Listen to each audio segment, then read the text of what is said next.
Hello students, welcome to Magnet Brains. कैसे हैं आप सभी लोग? आई होप आप सब बढ़िया होंगे। आज की वीडियो स्टार्ट करने से पहले मैं आपको बता देती हूँ, मैग्नेट ब्रेन्स आपको प्रोवाइड कराता है free of cost quality education from class के टू क्लास 12।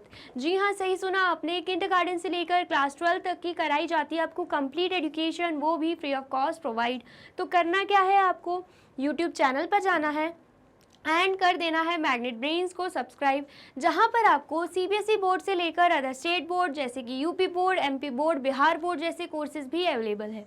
यहाँ तक कि आपको प्रैक्टिस क्वेश्चंस भी यहाँ पर सॉल्व कराए जाते हैं। E books and e notes की जो लिंक है आपको डिस्क्रिप्शन बॉक्स में मिल जाएगी। तो करते हैं आज की वीडियो स्टार्ट। मेरा नाम है हशमित कौर एंड मैं हूँ आपकी मैथ्स फैकल्टी। तो आज हम क्या पढ़ने वाले हैं? आज हम पढ़ेंगे चैप्टर 6, जिसका नाम क्या है? Perimeter and area. उसका कौन सा टॉपिक? Area topic. ठीक है, पेरीमीटर टॉपिक को हम पूरे तरीके से, बहुत ही अच्छे तरीके से कंप्लीट कर चुके हैं, जिसमें हमने perimeter of closed figure, closed plane figure कैसे निकालते हैं वो हमने देखा था। Perimeter of square, perimeter of rectangle, perimeter of triangle, इन सब के फॉर्मूलेस क्या रहते हैं वो भी हमने देख लिए हैं। फिगर इट आउट के क्वेश्चंस भी हमने सॉल्व कर लिए हैं। तो अब किसकी बारी है? एरिया की बारी है। अब ये एरिया क्या होता है वो हम इस टॉपिक में जानेंगे। ठीक है, लेकिन अगर आपने पेरीमीटर वाला टॉपिक अच्छे से नहीं पढ़ा है, सबसे पहले जाके आपको वही वीडियो देखनी होगी। वीडियोस अच्छी लगे तो वीडियोस को लाइक, कमेंट एंड शेयर करते चलना एंड देन फिर आना एरिया टॉपिक पर। ठीक है, चलिए।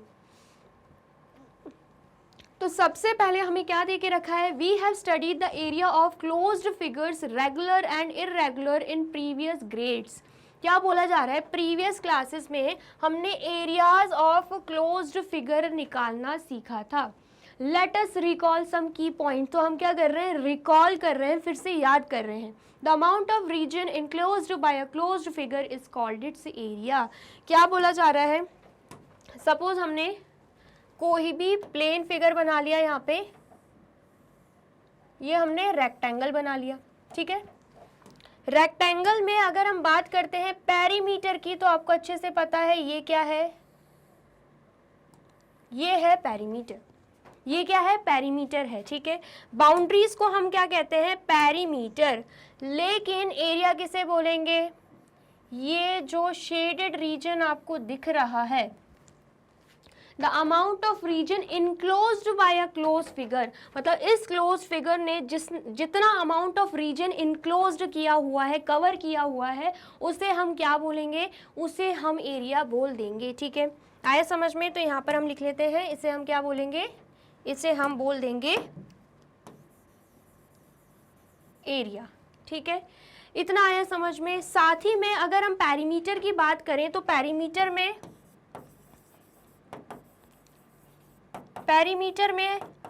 हम जब भी आंसर निकालते हैं तो उसमें हम कौन सी यूनिट यूज करते हैं? मीटर, सेंटीमीटर की। लेकिन अगर हम बात करें एरिया की, तो एरिया में जब हम आंसर्स निकालेंगे तब हम क्या लिख देंगे? मीटर स्क्वायर, या फिर हम बोल सकते हैं उसे स्क्वायर मीटर। और सेंटीमीटर की जगह क्या लिखेंगे? सेंटीमीटर स्क्वायर या फिर स्क्वायर सेंटीमीटर। ये किसकी बात हो रही है? यूनिट्स की। ठीक है, जो एट द लास्ट आंसर के बाद लगती है। ठीक है, इतना आ गया समझ में? साथ ही में अगर हम बात करें किसकी? एरिया ऑफ अ स्क्वायर और एरिया ऑफ रेक्टेंगल निकालने की, तो इनके भी फॉर्मूलेज रहते हैं। जैसे कि आपने perimeter of a square and rectangle का फॉर्मूला देखा था, वैसे अब हम क्या देखेंगे? Area of square and rectangle का फॉर्मूला। ठीक है, क्या देके रखा है? सबसे पहले तो ये डेफिनेशन जो है वो आपको अच्छे से नोट डाउन करनी है। हो सकता है एग्जामिनर आपसे 1 या 2 मार्क्स के लिए डेफिनेशन ही पूछ ले। ठीक है, in previous grades we arrived at the formula for the area of rectangle and a square using square grid paper. Do you remember? हमसे पूछा जा रहा है कि प्रीवियस ग्रेड्स में या क्लासेस में हमने area of rectangle and square निकालने का भी फॉर्मूला देखा था, वो भी स्क्वायर ग्रिड के थ्रू। स्क्वायर ग्रिड क्या होता है? ऐसे बॉक्सेस रहते हैं। ठीक है, ऐसे क्या रहते हैं? बॉक्सेस रहते हैं ना, हम क्या बोलते हैं? Square grid. तो इस स्क्वायर ग्रिड के थ्रू हमने area of square and area of rectangle कैसे निकालते हैं वो हमने सीखा था। ठीक है, डू यू रिमेंबर, हमसे पूछा जा रहा है क्या आपको याद है। अगर आपको याद है वेल एंड गुड, नहीं याद है तो मैं आपको एक बार फिर से रिवाइज करवा देती हूँ। Area of square, area of square का फॉर्मूला क्या रहता है, अगर हम बात करें एरिया ऑफ स्क्वायर की, फॉर्मूला रहता है साइड मल्टीप्लाई बाय साइड। ठीक है, साइड मल्टीप्लाई बाय साइड रहता है फॉर्मूला, जिसे हम साइड स्क्वायर भी बोलते हैं। ठीक है, इतना आ गया समझ में। नेक्स्ट अगर हम बात करें एरिया ऑफ अ रेक्टेंगल की, तो एरिया ऑफ अ रेक्टेंगल मतलब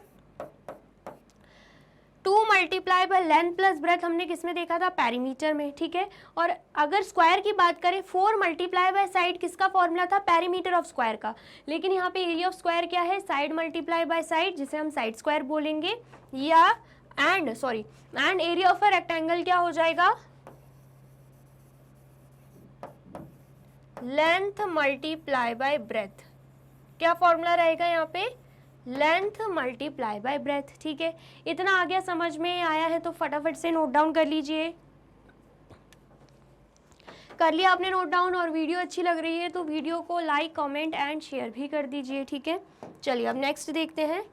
नेक्स्ट हमें यहाँ पे एग्जाम्पल दे के रखा है, फॉर्मूला मैंने तो आपको दोनों ही बता दिए हैं। ठीक है, तो कन्फ्यूजन नहीं होनी चाहिए, फॉर्मूले की बेस पे ही हम एग्जाम्पल्स को सॉल्व करने वाले हैं। सबसे पहला एग्जाम्पल क्या है, a floor is 5 metre long and 4 metre wide. किसकी बात हो रही है, फ्लोर की बात हो रही है, जिसकी लेंथ एंड ब्रेथ हमें दे के रखी हुई है। ठीक है, लेंथ एंड ब्रेथ दे के रखी है, मतलब रेक्टेंगुलर फ्लोर होगा, है ना। तो यहाँ पर हम लिख लेते हैं लेंथ कितनी है 5 मीटर एंड ब्रेथ कितनी दे के रखी है 4 मीटर। A square carpet of sides 3 metre is laid on the square floor. क्या बोला जा रहा है, एक स्क्वायर कारपेट है, ठीक है, स्क्वायर शेप का एक कारपेट है, जिसे हम फ्लोर तो आपको पता है अगर रेक्टेंगुलर फ्लोर है उस पे अगर हम स्क्वायर कारपेट लगा रहे हैं, स्क्वायर मतलब चारों साइड्स इक्वल होंगे इस कारपेट की, तो ऑब्वियसली क्या होगा कि कुछ ना कुछ पोर्शन बच ही जाएगा, क्योंकि अगर रेक्टेंगुलर फ्लोर है तो पूरा रेक्टेंगल कारपेट ही इस पे बन पाएगा, लेकिन उसकी जगह अगर हम स्क्वायर कारपेट ले रहे हैं तो कुछ ना कुछ पोर्शन बच ही जाएगा। तो हम यहाँ पर सपोज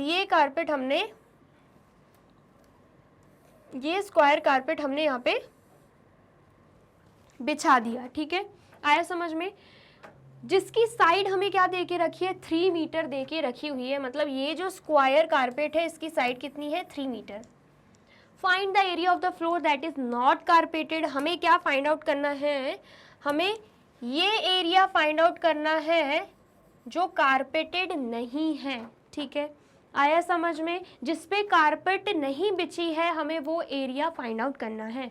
तो अगर हम रेक्टेंगल की बात करें और एरिया ऑफ रेक्टेंगल निकाल लें, मतलब पूरा इसका एरिया निकाल लें, एंड देन उसके बाद हम निकाल लें यहाँ पर area of a square, and area of a rectangle में से एरिया ऑफ अ स्क्वायर अगर हम माइनस कर दें तो हमारे पास क्या आ जाएगा, हमारे पास ये येलो शेडेड रीजन आ जाएगा, मतलब जिस एरिया पर कारपेट नहीं बिछी है हमारे पास वो आ जाएगा। ठीक है, आ गया समझ में, जल्दी से बताइए समझ में आया। अगर पूरे रेक्टेंगल के एरिया में से हम क्या कर रहे हैं,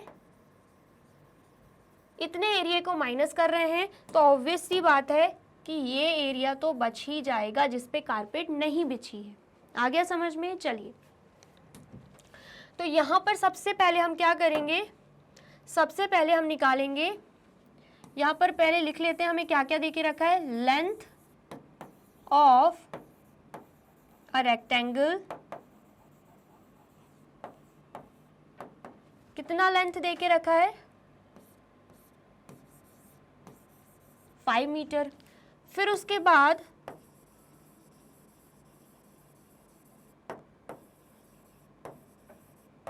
breath of a rectangle,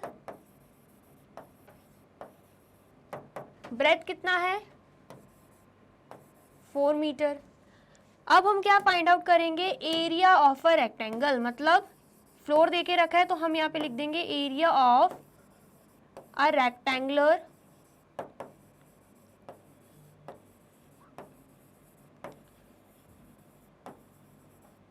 area of a rectangular floor. ठीक है, आया समझ में? अगर हम area of a rectangular floor की बात करते हैं तो जस्ट अभी मैंने आपको फॉर्मूला क्या बताया है, लेंथ मल्टीप्लाई बाय ब्रेथ। तो अब हम क्या करेंगे, लेंथ एंड ब्रेथ की वैल्यूज यहाँ पर पुट कर देंगे। तो लेंथ हमें कितनी दे के रखी है 5 मीटर, मल्टीप्लाई बाय ब्रेथ कितनी दे के रखी है 4 मीटर, तो 5 मल्टीप्लाई बाय 4 कितना होगा 20, and metre multiply by metre कर देंगे तो क्या बन जाएगा मीटर स्क्वायर। एंड मैंने आपको ऑलरेडी बताया है एरिया के केस में यूनिट क्या लगता है मीटर स्क्वायर, या फिर हम बोल सकते हैं यहाँ पे 20 स्क्वायर मीटर। ठीक है, इतना आ गया समझ में। चलिए अब यहाँ पे हमने area of a rectangular floor निकाल लिया है। अब हम क्या करेंगे, area of a square carpet भी निकाल लेंगे। ठीक है, उसके लिए सबसे पहले तो हम यहाँ पे लिखेंगे side of a square carpet. तो साइड हमें क्या देके रखी हुई है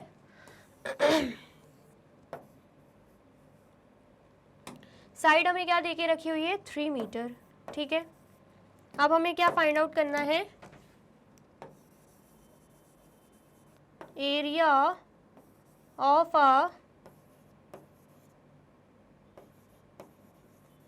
स्क्वायर कारपेट। ठीक है, तो अगर हम area of a square carpet find out करते हैं तो फॉर्मूला हमें पता है क्या होता है, साइड मल्टीप्लाई बाय साइड, जिसे हम साइड स्क्वायर भी बोलते हैं। तो यहाँ पर वैल्यू पुट करेंगे 3 मीटर मल्टीप्लाई बाय 3 मीटर, तो 3 3 से क्या आएगा 9, एंड यहाँ पर क्या लग जाएगा मीटर स्क्वायर। ठीक है, आया समझ में? तो यहाँ पर हमने area of a rectangular floor and area of a square carpet find out कर लिया है। अब हमें क्या फाइंड आउट करना है, अब हमें फाइंड आउट करना है यहाँ पे एरिया ऑफ द फ्लोर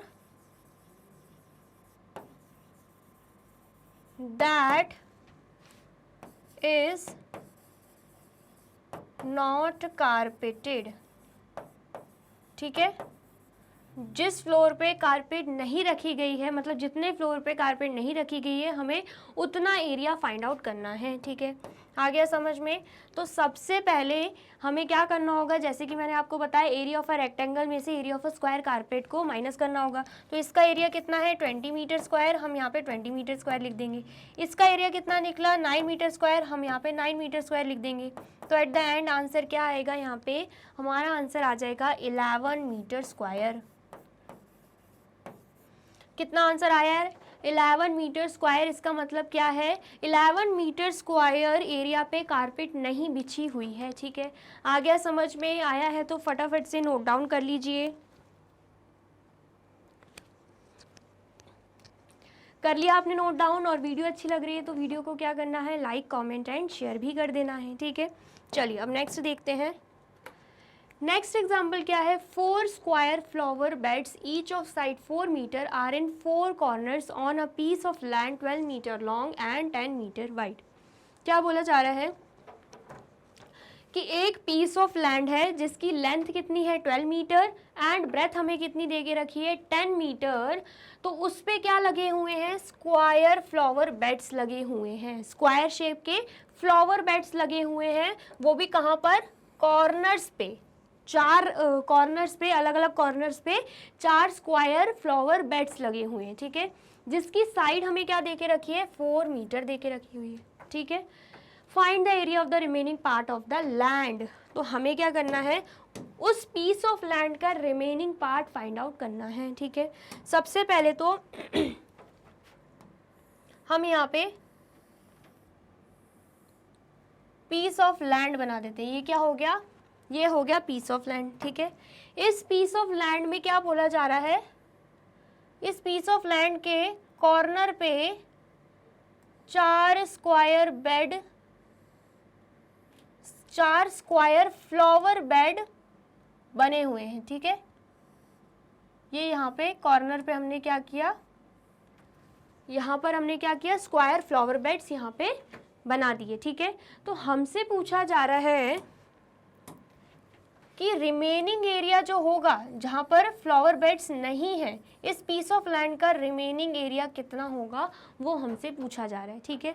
तो वो फाइंड आउट करने के लिए हमें क्या करना होगा, सबसे पहले तो पूरा जो पीस ऑफ लैंड है उसका एरिया हमें फाइंड आउट करना पड़ेगा। तो पीस ऑफ लैंड किस शेप में है, रेक्टेंगल शेप में। कैसे पता चल रहा है, लेंथ एंड ब्रेथ दे के रखिए, तो लेंथ एंड ब्रेथ किस केस में होती है, रेक्टेंगल के केस में होती है, ठीक है। फिर उसके बाद क्या करेंगे, ये जो स्क्वायर फ्लावर बेड है उसका एरिया निकाल देंगे। जब एक स्क्वायर फ्लावर बेड का एरिया आ जाएगा तो बाकियों का भी आ जाएगा, ठीक है। चारों का निकाल लेंगे एरिया। तो जब हम पूरे रेक्टेंगुलर पीस ऑफ लैंड में से इन चारों को सब्ट्रैक्ट कर देंगे तो हमारे पास रिमेनिंग एरिया आ जाएगा, बिल्कुल आ जाएगा, ठीक है। आ गया समझ में, चलिए। तो यहाँ पर सबसे पहले हम लिख लेते हैं, यहाँ पर लिखेंगे हम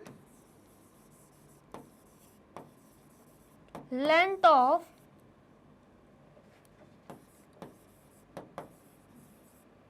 पीस ऑफ लैंड, लेंथ कितनी है 12 मीटर। उसके बाद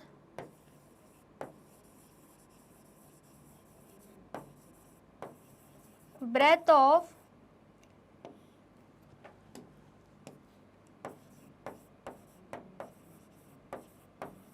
पीस ऑफ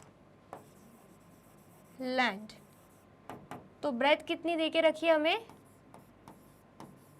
10 मीटर, ठीक है। अब हम क्या करेंगे, अब हम फाइंड आउट करेंगे area of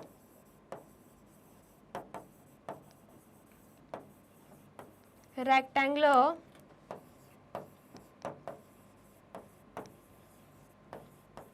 piece of land, ठीक है। तो फॉर्मूला क्या रहता है, लेंथ मल्टीप्लाई बाय ब्रेथ। यहाँ पर फॉर्मूला जो लिखा है हमने उसमें वैल्यू पुट करेंगे। लेंथ है 12 मीटर और ब्रेथ कितनी है 10 मीटर। तो जब हम मल्टीप्लाई कर रहे हैं आंसर क्या आ रहा है 120 मीटर आ रहा है, ठीक है। इतना आ गया समझ में। नेक्स्ट हमें क्या करना है, अब हमें जो स्क्वायर फ्लावर बेड है उसका भी एरिया निकालना है। तो सबसे पहले आप निकाल कर देखिए, कर लिया आपने फाइंड आउट। तो आंसर क्या आएगा हमारा, सबसे पहले तो हम यहाँ पे लिख लेते हैं, हम यहाँ पे क्या लिखेंगे, side of a square, side of a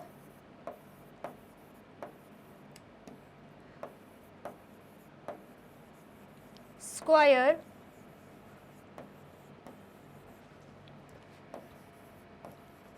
flower bed, ठीक है। अगर हम साइड की बात करें, side of a square flower bed, तो साइड हमें कितना देके रखा है 4 मीटर, तो यहाँ पर हम लिख देंगे 4 मीटर, ठीक है। अब हम क्या करेंगे, एरिया फाइंड आउट कर देंगे।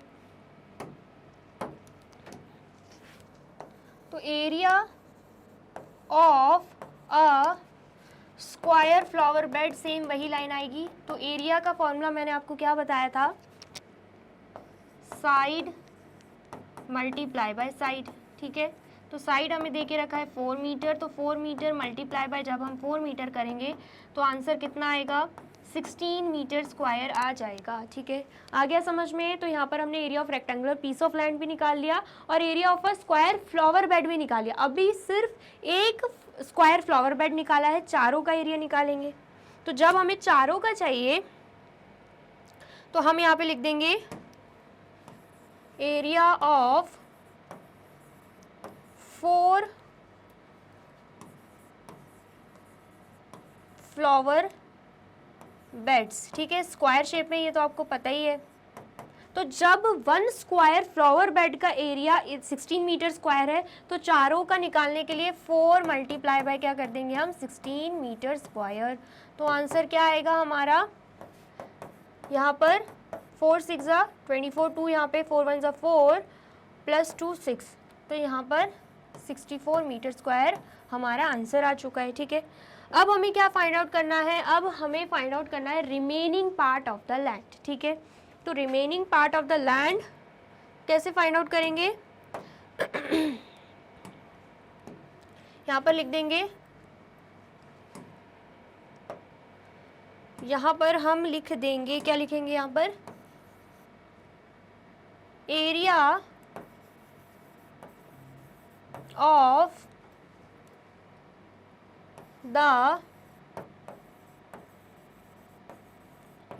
द रिमेनिंग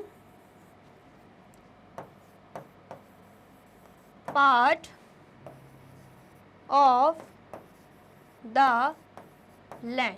ठीक है, तो उसके लिए मैंने आपको क्या बताया था, पूरा रेक्टेंगल का जो एरिया है उसमें से इन 4 फ्लावर बेड्स के एरिया को हम माइनस कर देंगे। ठीक है, तो पूरे रेक्टेंगल का एरिया क्या आया था, यहाँ पे स्क्वायर भी लगेगा 120 मीटर स्क्वायर, तो यहाँ पर हम लिख देंगे 120 मीटर स्क्वायर।